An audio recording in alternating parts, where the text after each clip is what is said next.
मराठा आरक्षणाच्या मागणीसाठी अविरत सुरू असलेल्या आंदोलनाला यश मिळालेलं आहे। मुख्यमंत्री एकनाथ शिंदे यांच्या हस्ते मनोज जरांगे पाटील यांनी उपोषण सोडले। आज पहाटे सरकारने त्यांच्या सर्व मागण्या मान्य झाल्याचं सांगितल्यानंतर मराठा बांधवांनी एकच जल्लोष केलाय।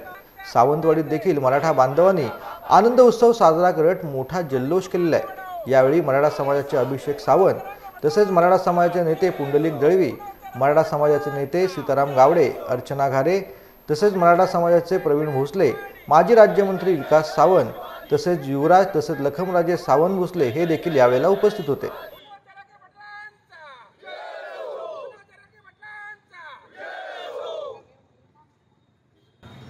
सर्वांसाठी खूप आनंदाचा दिवस आहे। माननीय जरांगे पाटील साहेबांच्या आणि सर्व मराठा बांधवांच्या या लढ्याला आज पार्शियल यश आलेलं आहे आणि दिल्लीचं तख्त हलवण्याची ताकद आजही महाराष्ट्राच्या मातीमध्ये हे पुन्हा एकदा सिद्ध झालेलं आहे आणि आम्ही सगळे मराठी बांधव भगिनी अतिशय आनंदात आहोत आणि पुढच्या वेळेला हा आमचा लढा पूर्ण होईपर्यंत असा सुरू राहणार आहे आणि हा आज विश्वास आम्ही आज या ठिकाणी आनंद व्यक्त करतोय आणि पुन्हा एकदा सांगतो, जरांगे पाटलांच्या मागे जे काय करोडोंच्या संख्येने आज मराठा बांधव एकजुटीने आपलं घरदार सोडून गेले 20 तारीखपासून जी पदयात्रा चालू आहे, या मराठा एकजुटीचा विजय आहे।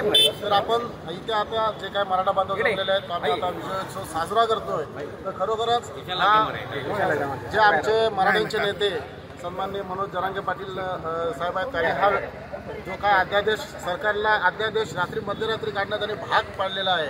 गेले आता कित्येक दिवस आता मनोज जरांगे पाटील या आरक्षणासाठी झटत आहेत आणि त्यांच्या पाठीशी खंबीरपणे संपूर्ण मराठा समाज बांधव एकवटलेला आहे। हे करता पेटून उठल्यानंतर काय घडू शकतं याचं मूर्तिमंत उदाहरण म्हणजे मनोज जरांगे पाटील आहे। त्यांनी असा लढा उभारला की त्याला कोणताही राजकीय स्पर्श नव्हता, निपक्ष त्यांनी लढा उभारला। त्याला सकल मराठा समाजाने पूर्ण ताकदीची साथ दिली आणि अगदी सरकारला त्यांनी नमवलं। सरकारचे मुख्यमंत्री असतील, उपमुख्यमंत्री असतील, त्यांच्या चरणी त्या ठिकाणी त्यांना जावं लागलं आणि आज सकल मराठा समाजाच्या वतीने आम्ही या ठिकाणी जल्लोष साजरा करतो। त्याचं एकच कारण आहे की आमच्या मराठा बांधवांना आरक्षण मिळालेलं आहे। ते कुणबी मराठा असो, त्यांचे सगळे सगळे असो, हे अनेक वर्ष आरक्षणापासून वंचित होते, त्यांच्यावर खरा अन्याय झाला आहे। ते कुणबी मराठा असून सुद्धा त्यांना आरक्षण मिळालं नव्हतं। त्यात मनोज जरांगे पाटील यांच्या आंदोलनाने ते आरक्षण मिळालेलं आहे। भविष्यात संपूर्ण सरसकट मराठालाही मराठा आरक्षण मिळण्याच्या दृष्टीने त्यांचेही प्रयत्न सुरू आहेत आणि हा लढा मनोज जरांगे पाटलांचा थांबलेला नाही। सरसकट मराठ्यांना जोपर्यंत आरक्षण मिळत नाही तोपर्यंत हा लढा सुरूच राहणार आहे।